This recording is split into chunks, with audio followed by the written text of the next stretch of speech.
Hi friends, ನಮಸ್ತೆ. ಇವತ್ತಿನ ಗೌರಿ ಕಲ್ಯಾಣ ಸೀರಿಯಲಲ್ಲಿ ಏನಾಗುತ್ತೆ ಅಂತ ನೋಡೋಣ ಬನ್ನಿ. ಸೊ ಅದಕ್ಕೂ ಮುಂಚೆ ಇನ್ನೂ ಈ ಚಾನಲ್ ಯಾರು ಸಬ್ಸ್ಕ್ರೈಬ್ ಮಾಡಿದ ವಿಡಿಯೋ ನೋಡ್ತಾ ಇದ್ದೀರಾ, ದಯವಿಟ್ಟು ಸಬ್ಸ್ಕ್ರೈಬ್ ಮಾಡ್ಕೊಳ್ಳಿ, ಲೈಕ್ ಮಾಡಿ ಅಂಡ್ ಶೇರ್ ಮಾಡಿ. ಸಂಚಿಕೆ ಮೊದಲಿಗೆ ನೋಡೋದಾದ್ರೆ, ಕಾಂತಲಕ್ಷ್ಮಿ ಅವರ ಅಕ್ಕನ ಜೊತೆ ದೇವಸ್ಥಾನಕ್ಕೆ ಹೋಗ್ತಾ ಇರ್ತಾಳೆ.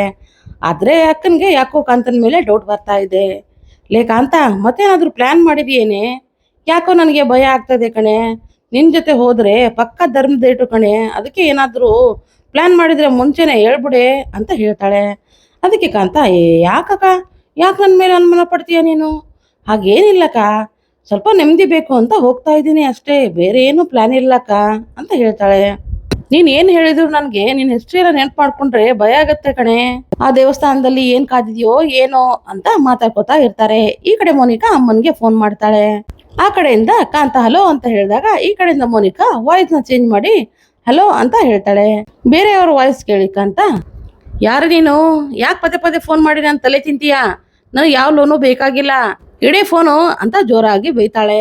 ಆ ಕಡೆಯಿಂದ ಮೋನಿಕಾ, ಮೇಡಮ್ ಅದು ಹಾಗಲ್ಲ, ನಿಮ್ಗೆ ಯಾವುದೇ ಡಾಕ್ಯುಮೆಂಟ್ಸ್ ಇಲ್ಲದೆ ನಾವು 25 ಲಕ್ಷ ಲೋನ್ ಕೊಡ್ತಾ ಇದ್ದೀವಿ ಅಂತ ಹೇಳಿದಾಗ, ಏನು 25 ಲಕ್ಷನಾ? ನಿಜ ಹೇಳ್ತಿದೀಯನಮ್ಮ? ಅಯ್ಯೋ, ಗೊತ್ತಿಲ್ಲದೆ ನಿನ್ ಬಗ್ಗೆ ನಾನು ತಪ್ಪಾಗಿ ತಿಳ್ಕೊಂಡು ಏನೇನೋ ಬೈದ್ಬಿಟ್ಟೆ, ನನಗೆ ಕ್ಷಮಿಸ್ಬಿಡಮ್ಮ ಅಂತ ಕಾಂತ ಹೇಳ್ತಾಳೆ. ಆಗ ಮೋನಿಕಾ, ಹೌದು ಮೇಡಮ್, ನಿಮ್ಗೆ ಯಾವುದೇ ಡಾಕ್ಯುಮೆಂಟ್ ಇಲ್ಲದೆ ನಾವು 25 ಲಕ್ಷ ಕೊಡ್ತಾ ಇದ್ದೀವಿ ಅಂತ ಹೇಳ್ತಾಳೆ. ಆಗ ಕಾಂತ ಅದನ್ನೇ ನಿಜ ಮಾಡ್ಕೊಂಡು, ಹೌದಾ ಸರಿ, ಹಾಗಿದ್ರೆ ಬೇಗನೆ ಸಾಲ ಕೊಟ್ಬಿಡಿ, ಯಾಕಂದ್ರೆ ಮನೆ ಮೇಲೆ ನಾನು ಸಾಲ ಮಾಡಿದೀನಿ, ಆ ಸಾಲನ ತೀರಿಸ್ಬೇಕು ಅಂದ್ರೆ ಆ 25 ಲಕ್ಷ ನನಗೆ ಬೇಕು ಅಂತ ಹೇಳಿದಾಗ, ಹೌದಾ ಮೇಡಮ್, ಹಾಗಿದ್ರೆ ನಾನು ಎಲ್ಲಿಗೆ ಬರ್ಲಿ ಅಂತ ಮೋನಿಕಾ ಕೇಳ್ತಾಳೆ. ಆಗ ಕಾಂತ, ಅಯ್ಯೋಯ್ಯೋ, ಇವಾಗ ಮನೆ ಹತ್ರ ಬರೋಕ್ ಹೋಗ್ಬಿಡಿ, ಯಾಕಂದ್ರೆ ನಾನು ಬನಶಂಕರಿ ಅವ್ರ ದೇವಸ್ಥಾನಕ್ಕೆ ಹೋಗ್ತಾ ಇದ್ದೀನಿ, ದೇವಸ್ಥಾನಕ್ಕೆ ಹೋಗಿ ಬಂದ್ಮೇಲೆ ನಾನೇ ಸಿಗ್ತೀನಿ ಅಂತ ಹೇಳಿ ಕಾಂತ ಫೋನ್ನ ಕಟ್ ಮಾಡ್ತಾಳೆ. ಈ ಕಡೆ ಮೋನಿಕಾ, ಓ ನಂಗೆ ಗೊತ್ತಾಯ್ತು, ಅಮ್ಮ ದೇವಸ್ಥಾನಕ್ಕೆ ಹೋಗ್ತಾ ಇದ್ದಾಳೆ, ಅಲ್ಲೇ ಹೋಗಿ ಅಮ್ಮನ ಮೀಟ್ ಮಾಡ್ತೀನಿ ಅಂತ ಅಲ್ಲಿಂದ ಹೊರಟೋಗ್ತಾಳೆ. ಈ ಕಡೆ ತಾತ ಗಾರ್ಡನ್ ಅಲ್ಲಿ ಕೂತಿರ್ತಾನೆ. ಎಲ್ರೂ ಅವ್ರ ಹತ್ರ ಬಂದು ನಿಂತ್ಕೊಂಡಿರ್ತಾರೆ. ಆಗ ವಿವೇಕ್ ಬಂದು, ತಾತ ಏನ್ ಕರೆದೆ ಅಂತೆ ಅಂತ ಕೇಳಿದಾಗ, ಅದು ಇವತ್ತು ನಾವು ನಮ್ಮ ಮನೆ ದೇವ್ರಿಗೆ ಹೋಗ್ತಾ ಇದ್ದೀವಿ, ಅಲ್ಲಿ ಪೂಜೆ ಎಲ್ಲ ಮಾಡಿ ನಿನ್ ಕೈಯಾರ ನಿನ್ ಹೆಂಡತಿಗೆ ನೀನು ಪ್ರಸಾದನ ತಿನ್ನಿಸ್ಬೇಕು. ನೀನಷ್ಟೇ ಅಲ್ಲ, ನಾನು, ನಿಮ್ಮಪ್ಪ, ನಿಮ್ ಚಿಕ್ಕಪ್ಪ ಎಲ್ಲ ನಮ್ಮ ವಂಶದಲ್ಲಿ ಇದೇ ತರ ನಡ್ಕೊಂಡ್ ಬಂದಿರೋದು, ಅದಕ್ಕೆ ಹೋಗಿ ಬೇಗ ರೆಡಿ ಆಗ್ಬಾ, ದೇವಸ್ಥಾನಕ್ಕೆ ಎಲ್ರೂ ಹೋಗೋಣ ಅಂತ ತಾತ ಹೇಳ್ತಾನೆ. ಆಗ ವಿವೇಕ್, ಇಲ್ಲ ತಾತ, ನನ್ನಿಂದ ಬರಕ್ ಆಗಲ್ಲ, ನನ್ಗೆ ಇವಳ ಜೊತೆ ಬರಕ್ಕೆ ಇಷ್ಟ ಇಲ್ಲ, ದಯವಿಟ್ಟು ಅರ್ಥ ಮಾಡ್ಕೊಳ್ಳಿ ಅಂತ ಜೋರಾಗಿ ಹೇಳಿಬಿಡ್ತಾನೆ. ಆಗ ಚಂಚಲ, ಏನು ವಿವೇಕ್, ನೀನು ಈ ತರ ಅಪ್ಪಂಗೆ ಜೋರಾಗಿ ಮಾತಾಡ್ತಾ ಇದೀಯಾ, ಸ್ವಲ್ಪನಾದ್ರೂ ಮರ್ಯಾದೆ ಕೊಡು ಅಂತ ಹೇಳ್ತಾಳೆ. ಈ ಕಡೆ ಎಲ್ರಿಗೂ ವಿವೇಕ್ ಮಾತಾಡಿದ್ದನ್ನ ನೋಡಿ ಎಲ್ರಿಗೂ ಶಾಕ್ ಆಗುತ್ತೆ. ಇವನೇನು ಅಪ್ಪನ ಜೊತೆ ಈ ತರ ಮಾತಾಡ್ತಾ ಇದ್ದಾನೆ ಅಂತ ಎಲ್ರು ವಿವೇಕ್ನೇ ನೋಡ್ತಾ ಇರ್ತಾರೆ. ಆಗ ಸರಿತಾ, ಏ ಚಂಚಲ, ನೀನ್ ಮಾಡಿರೋ ಕೆಲ್ಸಕ್ಕೇನೆ ಇವತ್ತು ನನ್ ಮಗ ತಲೆ ತಗ್ಸೋ ತರ ಆಗಿದೆ, ನಿನ್ನಿಂದ ಅವನ ಜೀವನನೇ ಹಾಳಾಗೋಯ್ತು, ಮತ್ತೆ ಸಾಲದಕ್ಕೆ ಅವನ್ಗೇನೆ ಬೈತೀಯಾ ಅಂತ ಹೇಳ್ತಾ ಇರ್ತಾಳೆ. ಆಗ ಚಂಚಲ, ಅಲ್ಲ ಅದ್ಕೆ ನನಗ್ಯಾಕೆ ಬೈತೀರಾ? ಅಲ್ಲ, ಅವತ್ ನಾನು ಆ ಕೆಲಸ ಮಾಡಿಲ್ಲ ಅಂದ್ರೆ ಇವತ್ ನಮ್ಮ ಮರ್ಯಾದೆ ವಿಧಿಗೆ ಬರ್ತಾ ಇತ್ತು, ಅದನ್ನ ಸ್ವಲ್ಪನಾದ್ರೂ ಯೋಚನೆ ಮಾಡಿದೀರಾ? ಪದೇ ಪದೇ ನಾನೇ ಮಾಡಿದ್ದು ಅಂತ ನನ್ನೇ ಬೈತೀರಾ? ನಾನು ಅವತ್ತು ಆ ಕೆಲಸ ಮಾಡಿದ್ದಕ್ಕೇನೆ ಇವತ್ತು ನಮ್ಮ ಮರ್ಯಾದೆ ಚೆನ್ನಾಗಿದೆ, ಇಲ್ಲಾಂದ್ರೆ ಹರಾಜಾಗ್ತಿತ್ತು ಅಂತ ಹೇಳ್ತಾಳೆ. ಆಗ ಅಜ್ಜಿ ಸರಿತನ ಮೇಲೆ ಸಿಟ್ ಮಾಡ್ಕೊಂಡು, ಏನೇ ಸರಿತಾ ನೀನು ಈ ತರ ಮಾತಾಡ್ತಾ ಇದೀಯಾ, ಸ್ವಲ್ಪನಾದ್ರೂ ಬುದ್ಧಿ ಇದೆಯಾ ನಿನಗೆ? ಅಲ್ಲ, ನಿಮ್ಮ ಮಾವ ಇಷ್ಟೆಲ್ಲ ಹೇಳ್ತಾ ಇದಾರೆ, ಅಷ್ಟು ನಿಂಗೆ ಅರ್ಥ ಆಗಲ್ವಾ? ಅವ್ರ ಮಾತಿಗೆ ಎದುರುತ್ತರ ಕೊಡ್ತಾ ಇದೀಯಾ?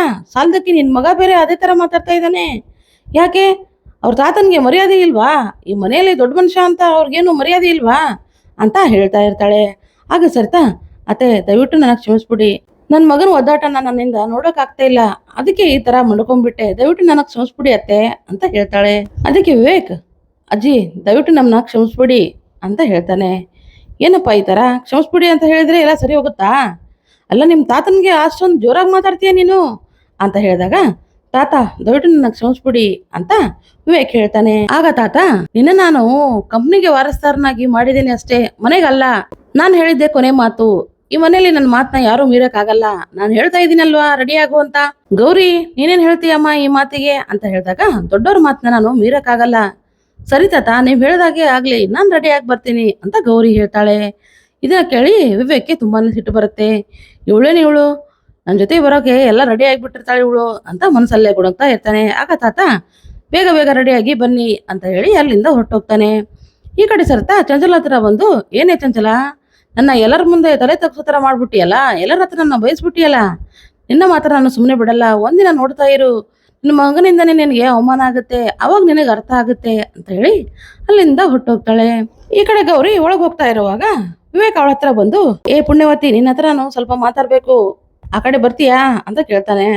ಆಗ ಗೌರಿ, ಏನು ಯಜಮಾನ್ರನ್ನ ಆ ಕಡೆ ಕರಿತಾ ಇದ್ದೀರಾ ಅಂತ ಹೇಳಿದಾಗ, ನಿನ್ನ ಹತ್ರ ಸ್ವಲ್ಪ ಮಾತಾಡ್ಬೇಕು ಬಾ ಅಂತ ಹೇಳಿ ತನ್ನ ರೂಮಿಗೆ ಕರ್ಕೊಂಡು ಹೋಗ್ತಾ ಇರ್ತಾನೆ. ಆಗ ಗೌರಿ, ಏನ್ ಯಜಮಾನ್ರೆ ಇಷ್ಟೊಂದು ಪ್ರೀತಿಯಿಂದ ಕೈ ಇಟ್ಕೊಂಡ್ ಬೇರೆ ಬಂದಿದ್ದೀರಾ, ಏನು ವಿಷಯ ಅಂತ ಕೇಳಿದಾಗ, ಅದು ನನಗೆ ನಿನ್ ಜೊತೆ ದೇವಸ್ಥಾನಕ್ಕೆ ಬರೋಕೆ ಇಷ್ಟ ಇಲ್ಲ, ಹೇಗಾದ್ರೂ ಮಾಡಿ ತಾತನ ಹತ್ರ ಹೇಳ್ಬಿಡು, ನಿನಗೆ ಇಷ್ಟ ಇಲ್ಲ ಅಂತ ಹೇಳಿದ್ರೆ ತಾತ ನಂಬ್ಕೊಂಡು ದೇವಸ್ಥಾನದ ಹೋಗೋ ಪ್ರೋಗ್ರಾಮ್ನ ಕ್ಯಾನ್ಸಲ್ ಮಾಡ್ತಾರೆ ಅಂತ ಹೇಳಿದಾಗ, ಹೌದಲ್ವಾ, ಸರಿ ಹಾಗಿದ್ರೆ ಹೋಗಿ ನನ್ನ ತಾತನ ಹತ್ರ ಹೇಳ್ತೀನಿ, ನಿಮ್ಮ ಮೊಮ್ಮಗನಿಗೆ ನನ್ನ ಜೊತೆ ಬರಕ್ಕೆ ಇಷ್ಟ ಇಲ್ವಂತೆ, ಅದಕ್ಕೆ ನಾನು ಬರಲ್ಲ ಅಂತ ತಾತನ ಹತ್ರ ಹೇಳ್ತೀನಿ ಬಿಡಿ ಅಂತ ಗೌರಿ ಹೇಳ್ತಾಳೆ. ಆಗ ವಿವೇಕ್, ಏ ಮಾಯಂಗನೆ, ಆತರ ಎಲ್ಲ ಹೇಳ್ಬಿಟ್ಟಿಯಾ, ಮತ್ತೆ ಬೇಡ ಬೇಡ ಆತರ ಎಲ್ಲ ಹೇಳಕ್ ಹೋಗ್ಬೇಡ ಅಂತ ಹೇಳಿದಾಗ, ನಾನು ಯಾಕೆ ಆತರ ಹೇಳಿ, ನಾನೇನು ಹೇಳಲ್ಲ, ನನಗಂತೂ ದೇವಸ್ಥಾನಕ್ಕೆ ಬರಕ್ ಇಷ್ಟನಪ್ಪ, ಅದಕ್ಕೆ ಹೋಗಿ ನಾನು ಚೆನ್ನಾಗಿ ರೆಡಿಯಾಗಿ ಬರ್ತೀನಿ ಅಂತ ಹೇಳಿ ಅಲ್ಲಿಂದ ಗೌರಿ ಹೊರಟೋಗ್ತಾಳೆ. ಈ ಕಡೆ ದೇವಸ್ಥಾನದಲ್ಲಿ ಅಕ್ಕನ್ಗೆ ತುಂಬಾನೇ ಡೌಟ್ ಬರ್ತಾ ಇರುತ್ತೆ ಕಾಂತನ ಮೇಲೆ. ಲೇ ಕಾಂತ, ನನ್ಗೆ ಯಾಕೋ ಭಯ ಆಗ್ತಿದೆ ಕಣೆ, ಮತ್ತೆ ನೀನು ಕಿತಾಪತಿ ಮಾಡ್ತೀಯೋ ಅಂತ ನನಗೆ ಭಯ ಆಗ್ತಾ ಅಂತ ಹೇಳಿದಾಗ, ಅಕ್ಕ ಯಾಕೆ ಭಯ ಪಡ್ತಾ ಇದೀಯಾ, ನಾನು ಯಾವ ಕಿತಾಪತಿನೂ ಮಾಡಲ್ಲ ಅಕ್ಕ, ಸುಮ್ಮನೆ ನನ್ನ ನಂಬು, ಬೇಕಾದ್ರೆ ನಿನ್ ಮೇಲೆ ಆಣೆ ಮಾಡ್ತೀನಿ ಅಂತ ಹೇಳ್ತಾಳೆ. ಅಯ್ಯಯ್ಯೋ ಬೇಡಮ್ಮ, ನನ್ನ ಮೇಲೆಲ್ಲ ಆಣೆ ಮಾಡಕ್ ಹೋಗ್ಬೇಡ ಅಂತ ಮಾತಾಡ್ತಾ ಇರ್ತಾರೆ. ಅದೇ ಟೈಮಿಗೆ ಬಾ ಇಲ್ಲಿ ಬಾಲೆ, ಬಾ ಇಲ್ಲಿ ಅಂತ ಒಂದ್ ಹೆಂಗಸಿನ ಸೌಂಡು ಅಲ್ಲಿ ಕೇಳಿಸ್ತಾ ಇರುತ್ತೆ.